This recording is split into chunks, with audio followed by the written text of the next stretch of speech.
البدع والأهواء، أهل البدع العقائدية وأهل البدع السياسية. نقول بيننا وبينكم السلف، بيننا وبينكم الكتب، كان فيقول البدع بيننا وبينكم. Bismillahirrahmanirrahim. Alhamdulillah wassalatu wassalamu ala Rasulillah wa ala alihi wa sahbihi wa ba'd. Kita akan meneruskan pembacaan kitab Bulughul Maram yang ditulis oleh Al-Hafidz Ibnu Hajar Al-Asqalani rahimahullah taala. Kita akan meneruskan bab berikutnya setelah diselesaikan tentang bab salat tatawwu, salat sunnah. Sekarang kita akan masuk bab yang baru, ya bab salatil jamaah wal imamah. Salat berjamaah demikian juga imam. Di dalam kitab salat. Di sini menunjukkan beliau, yakni Ibnu Hajar, mempunyai beberapa buku yang bermanfaat. Kita baru tadi menyebutkan syarah dari Sahih Bukhari yang ditulis oleh beliau juga, Fathul Bari. Di sini kita akan membaca juga buku beliau berikutnya, Bulughul Maram. Sebagaimana kita ketahui, beliau mempunyai kesalahan sebagaimana seorang manusia, khususnya dalam hal yakni ta'wil dalam asma wa sifat.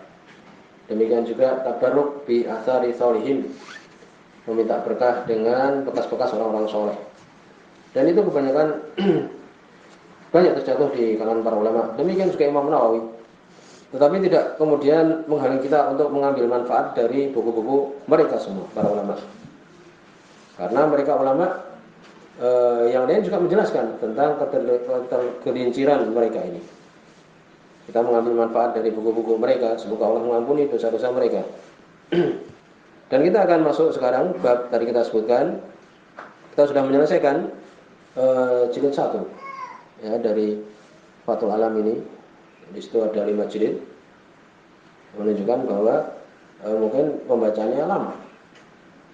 Ini pun mungkin kita tempuh hampir 1 tahun. Dulu kita belajar Bulughul Maram di hadapan beliau ini, Syekh Muhammad bin Nizam. Ya ini 3 tahun. Itu pun dari kita menikah. Dari awal ya ini sampai sekitar 5 tahun. Dan sekarang kita akan membaca apa yang beliau jelaskan di sini di dalam bab salatul jamaah wal imamah. Disebutkan hadis yang pertama, hadis nomor 383. An Abdullah bin Umar radhiyallahu anhuma. Dari sahabat Abdullah bin Umar radhiyallahu anhuma, hadis muttafaqun alaih. Anna Rasulullah sallallahu alaihi wasallam qala, sesungguhnya Rasul sallallahu alaihi wasallam beliau mengatakan, salatul jamaah afdalu min salatil fardhi. Salat berjamaah itu lebih afdal daripada salat al-fardh, disebutkan di nihayah yaitu wahid. Daripada salat sendirian. Bisa ba'in wa isrina darajah, dengan 27 derajat. Lebih afdal salat berjamaah itu 27 derajat daripada salat sendirian. Muttafaqun alaih. Kemudian juga berikutnya hadis nomor 384, walahuma, demikian juga semua Imam Bukhari dan Imam Muslim. An Abi Hurairah radhiyallahu anhu, dari sahabat Abu Hurairah radhiyallahu anhu, bi khamsin wa isrina juz'an, dengan 25 juz bagian. Kemudian hadis berikutnya, hadis nomor 385, wa kadza lil Bukhari, demikian juga disebutkan oleh Imam Bukhari an Nabi Sa'id, dari sahabat Abu Sa'id Al-Khudri radhiyallahu anhu, wa qala darajah, beliau mengatakan derajat. Ya, 25 derajat. Maka bagaimana di sini kita mengumpulkan riwayat-riwayat yang seakan-akan berbeda-beda. Ada yang mengatakan 27, ada yang disebutkan 25, ada yang mengatakan juz, ada yang mengatakan darajah, ada yang mengatakan ya darajah ataupun juz. Maka dikumpulkan di sini oleh para ulama untuk mengumpulkan lafaz-lafaz ini. Sebagian mengatakan bahwa itu sesuai dengan wahyu yang datang kepada Nabi. Suatu saat datang seperti ini, suatu saat datang seperti itu. Ada yang mengatakan bahwa itu berbeda-beda pahalanya. Demikian juga iqamati huquqiha, melaksanakan hak-hak dari salat itu. Wa khusyu'uha, demikian juga khusyuknya. Jadi yang 27 berarti lebih khusyuk, yang 25 berarti agak kurang, semisal itu. Sebagian mengatakan yang ketiga dari itu adalah yang lebih tepat, ulama, bahwa perbedaan itu adalah sesuai dengan pahala yang berkaitan dengan apa khusyuknya. Demikian juga al-masyi ilal masjid, dia berjalan ke masjid, demikian juga jaraknya. Semakin jauh jaraknya maka semakin besar pahalanya. Mungkin yang jauh itu 27, yang dekat mungkin 25, demikian. Wa kasratil jamaah fihi, banyaknya orang ikut jamaah di situ yang banyak, ya, maka dia itu yang lebih banyak pahalanya. Walaupun Syekh Utsaimin juga menyebutkan yang lebih lama lebih bagus juga. Ya, ini masjid yang lebih tua lebih bagus. Juga disebutkan kalau di situ ditegakkan sunnah juga lebih bagus. Jadi demikian. Memang jadi bangunan yang itu lebih lama, ya, disebutkan oleh Syekh Utsaimin itu lebih mulia, lebih bagus. Tetapi juga di situ didahulukan juga yang dia itu mencocoki sunnah atau tidak juga. Jadi demikian kita mendudukkan lafaz-lafaz ini. Dari situlah bisa terkumpul dari lafaz-lafaz yang berbeda tadi. Semakin jauh berarti mungkin 27 derajat. Demikian juga semakin khusyuk. Demikian juga lebih dahulu mendahului shaf awal. Demikian juga lebih cepat datang ke masjid. Demikian. Tidak ada perselisihan di situ. Kemudian berikutnya, hadis berikutnya, ini tadi menunjukkan keutamaan sholat berjamaah. Kemudian hadis nomor 386. Ini panjang ini hadisnya. Yang disebutkan beberapa hadis yang itu berkaitan dengan hukum sholat berjamaah bagi laki-laki. Hadis nomor 386. Hadis muttafaqun alaih. Wa Abi Hurairah radhiyallahu anhu, dari sahabat Abu Hurairah radhiyallahu anhu. Anna Rasulullah sallallahu alaihi wasallam qala, sesungguhnya Rasul sallallahu alaihi wasallam beliau mengatakan, "Waladzi nafsi biyadihi," demi yang jiwaku di tangannya. Demi Allah maksudnya. Laqad hamamtu, sungguh aku berkeinginan an amura bi hadab, untuk memerintahkan membawa kayu bakar, fayuh tatab, kemudian dibakar. Jadi dikumpulkan untuk nanti dibakar. Tsumma amura bi shalah, kemudian aku perintahkan untuk ditegakkan salat. Fayu'adzan laha, kemudian diadzankan untuk sholat. Tsumma amara rajulan faya'umman nas, kemudian aku perintahkan seorang untuk ya'umman nas, mengimami manusia. Jadi Nabi beliau ingin mengumpulkan kayu bakar, kemudian ditegakkan adzan, kemudian memerintahkan orang untuk mengimami, menggantikan beliau. Ini keinginan beliau.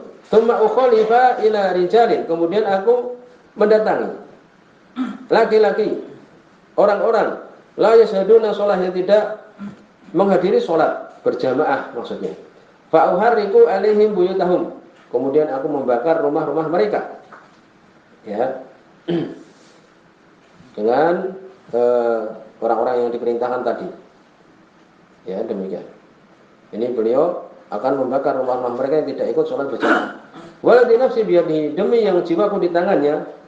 Lau ya'lamu ahaduhum, kalau salah seorang mereka mengetahui annahu yajidu, bahwa sungguhnya dia itu mendapati apa? Arqan saminan. Disebutkan makna itu adalah tulang yang ada dagingnya. Kalau mereka itu mengetahui akan mendapati daging, ya demikian. Saminan yang gemuk. Au mirmataini, disebutkan mirmataini yakni dzulfai syah, pahanya kambing, ini daging yang enak itu. Ya, bagian sampil semisal itu. Hasanata ini yang bagus-bagus, la syahidal isya, ini saya dia akan mendatangi sholat isya. Jadi kalau dia mengetahui bahwa di situ akan mendapati daging yang banyak, daging yang besar, ini saya dia akan mendatangi sholat isya. Muttafaqun alaih. Semua Imam Bukhari dan Imam Muslim, wa lafdzul Bukhari, ini lafaz Imam Bukhari. Ini di antara dalil yang kuat menunjukkan wajibnya sholat berjamaah. Kemudian berikutnya hadis nomor 387, wa anhu, masih dari Abu Hurairah radhiyallahu anhu, hadis muttafaqun alaih juga. Qala, beliau mengatakan qala Rasulullah sallallahu alaihi wasallam, asqalu shalah, salat yang paling berat alal munafikin, bagi orang munafik. Ini salat yang paling berat bagi orang munafik. Salatul isya, salat isya, wa salatul fajr, dan salat subuh. Walau ya'lamuna ma fihima, kalau mereka mengetahui apa yang ada di dalam salat subuh dan salat isya, ya, la atauhuma, niscaya mereka akan mendatangi kedua salat itu walau habwan, walaupun dengan merangkak. Muttafaqun alaih. Ini menunjukkan keutamaan salat isya, demikian juga salat subuh. Ya, disebutkan oleh para ulama, kenapa orang munafik itu sering meninggalkan kedua salat ini? Karena dulu di zaman Nabi, beliau salat tidak ada misbah, tidak ada lampu. Dan Allah menyebutkan di dalam Al-Quran, ya, sifat orang-orang munafik itu, ya, ini mereka apa? Melakukan sholat itu dalam keadaan apa? Dalam keadaan yura'unan nas, meminta untuk dilihat manusia. Wa idza qamu ila sholati qamu kusala. Ketika mereka berdiri untuk salat, maka salat dalam keadaan malas. Yura'una nas. Mereka itu riya supaya dilihat oleh manusia. Wa la yadhkurunallaha illa qalila, tidaklah berzikir kepada Allah kecuali sedikit. Jadi mereka itu melakukan salat supaya dilihat. Sedangkan salat Isya, demikian juga salat subuh tidak ada lampu, sehingga tidak ada orang yang memperhatikan mereka, sehingga mereka tidak salat subuh, demikian juga salat Isya. Jadi mereka salat itu karena apa? Ingin dilihat. Sedangkan di kedua salat itu tidak kelihatan. Kan demikian. Ya, demikian disebutkan oleh para ulama. Kemudian berikutnya hadis nomor 388. Wa anhu, masih dari hadis Abu Hurairah radhiyallahu anhu. Hadis sebuah oleh Imam Muslim. Qala, beliau mengatakan, "Atan Nabi sallallahu alaihi wasallam rajulun a'ma." Ada seseorang yang buta mendatangi Nabi sallallahu alaihi wasallam. Ini juga dalil kuat menunjukkan wajibnya salat berjamaah bagi laki-laki. Orang buta ini mendatangi Nabi. Faqala, kemudian dia mengatakan, "Ya Rasulullah, wa Rasulullah, laisa li qa'id, tidak ada bagiku orang yang membawa aku. Yaquduni ilal masjid, yang bisa menggiring aku, membawa aku menuju masjid." Karena beliau buta. Disebutkan bahwa sahabat ini adalah Abdullah ibnu Ummi Maktum. Ya, demikian. Bahkan disebutkan beliau ini kuat, kemudian juga bahkan membawa bendera ketika perang, bahkan ikut berjihad. Beliau ini radhiyallahu anhu mempunyai badan yang kuat. Kemudian disebutkan di sini farakhasalahu, diberikan rukhsah oleh Nabi sallallahu alaihi wasallam. Karena dia menyampaikan alasan tadi. Falamma walla da'ahu, ketika dia berpaling mau pergi, Nabi memanggil lagi. Memanggilnya. Faqala, kemudian Nabi mengatakan, "Hal tasma'u nida, apakah engkau mendengar panggilan, yakni adzan fi shalah, untuk salat?" Qala na'am, dia mengatakan iya. Qala fa'ajib, maka jawablah. Rawi Muslim, sebuah Imam Muslim. Ini sahabat ini yang dalam keadaan buta saja, Nabi memerintahkan untuk mendatangi masjid karena dia mendengar adzan. Masya Allah, ini dalil kuat menunjukkan perkara ini. Walaupun Nabi SAW juga memberikan rukhsah kepada sahabat yang lain yang buta, disebutkan Itban bin Malik. Ya, waktu itu dalam keadaan beliau kemudian buta, disebutkan demikian, matanya tidak jelas melihat, maka diberikan rukhsah. Maka dari sini para ulama menjelaskan kalau dia itu butanya sudah parah, tidak ada yang membawa, demikian juga sulit jalannya, becek dan sebagainya, ada sungai dan misalnya, maka boleh sholat di rumah. Tapi kalau dia itu kuat, ya bisa berjalan, apalagi mungkin ada yang membawa, maka itu wajib. Demikian disebutkan oleh para ulama. Kemudian berikutnya, ya di sini tadi disebutkan oleh Imam Muslim. Hadis nomor 389. Wa Ibnu Abbas radhiyallahu anhuma, dari sahabat Abdullah bin Abbas radhiyallahu anhuma, ani Nabi sallallahu alaihi wasallam, dari Nabi sallallahu alaihi wasallam. Qala, beliau mengatakan, "Man sami'a nida, barang siapa yang mendengar adzan, falam ya'ti, kemudian tidak datang, fala sholata lahu, maka tidak ada salat bagi dia illa min udrin, kecuali kalau dia mempunyai udzur." Makna di sini adalah barang siapa yang mendengar adzan kemudian tidak mendatanginya, maka tidak ada sholat kecuali ada udzur. Hadis ini disebut oleh para ulama itu adalah mauquf, yakni berhenti, ucapan Abdullah bin Abbas saja, bukan ucapan Nabi sallallahu alaihi wasallam. Disebut oleh Ibnu Hajar, rawahu Ibnu Majah, diriwayatkan oleh Ibnu Majah wa Daruqutni, demikian juga Imam Daruqutni, wa Ibnu Hibban, dari Ibnu Hibban, wal Hakim, demikian juga Hakim, wa isnaduhu ala syarti Muslim, syaratnya sesuai dengan syarat Muslim. Ini menurut Imam Hakim. Dan di situ dibahas para ulama, kadang-kadang dia tidak tepat menyebutkan ucapan ini. Lakin rajaha ba'dhum waqfahu, akan tetapi sebagian mereka, yakni para ulama, merojihkan, menguatkan bahwa itu adalah mauquf saja, bukan ucapan Nabi tapi ucapan Abdullah bin Abbas. Dan demikian, ya, bahwa teman-teman yang Syu'bah ketika meriwayatkan hadis ini menyebutkan bahwa itu adalah mauquf saja, ucapan Abdullah bin Abbas saja. Disebutkan oleh Imam Ahmad, ya, demikian juga Ibnu Rajab menyebutkan permasalahan ini, bahwa itu adalah mauquf. Jadi ucapan Abdullah bin Abbas radhiyallahu anhu bahwa barang siapa yang dia itu mendengar adzan tidak datang, maka tidak ada sholat bagi dia kecuali kalau ada udzur. Kalau Islam Ibnu Taimiyah, beliau lebih condong kepada makna ini, tapi yang rajih adalah tetap sholatnya itu adalah sah, walaupun sholat di rumah. Ini suatu yang ma'ruf. Kemudian berikutnya hadis nomor 390. Wa an Yazid bin Aswad, dari Yazid ibn al-Aswad radhiyallahu anhu, seorang sahabat. Ini hadis yang penting ini. Hadis ini sahih. Ana shalla ma'a Rasulillah sallallahu alaihi wasallam. Beliau salat bersama dengan Rasul sallallahu alaihi wasallam. Salat subuh, salat subuh. Falamma shalla Rasulullah sallallahu alaihi wasallam, ketika Rasul sallallahu alaihi wasallam beliau salat, idza huwa bi rajulaini lam yusalliya. Kemudian beliau melihat dua orang laki-laki yang tidak ikut sholat. Ketika sholat subuh, Nabi sholat, kemudian beliau memperhatikan ada dua orang tidak ikut sholat. Fada'a bihima, kemudian Nabi pun memanggil keduanya. Faji abihi, kemudian didatangkan bihima, keduanya itu. Tar'udu qara'isuhuma, bergetar, bergerak-gerak. Qara'is, yaitu maknanya adalah daging yang ada di antara katif dan sodr, di antara pundak dan dada. Ini bergerak-gerak. Biasanya apa? Takut. Biasanya orang kalau dipanggil orang yang mempunyai kedudukan kan, karena merasa mempunyai kesalahan, takut sampai bergerak-gerak. Itu daging yang di sini itu. Di antara dada dan pundak itu.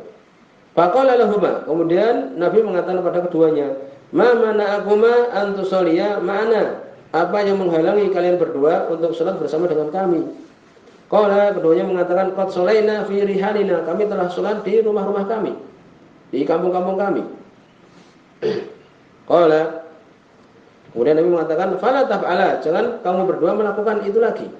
Idza shalaituma, apabila kalian berdua salat fi rihalikuma, di kedua, ini di rumah-rumah kalian, tsumma adraktum al-imam, kemudian kalian mendapati imam. Ini setelah dari rumah atau dari kampung kemudian mendatangi masjid yang lain. Ternyata di situ ada imam, walam yusolli, dan dia belum sholat.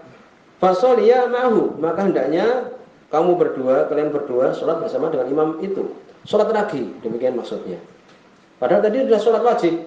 Kemudian datang ke masjid, di situ sedang melakukan sholat juga, sholat lagi. Fa'innaha lakum nafilah, sesungguhnya hal tersebut bagi kalian adalah sholat nafilah, sunnah, mendapatkan pahala sholat sunnah.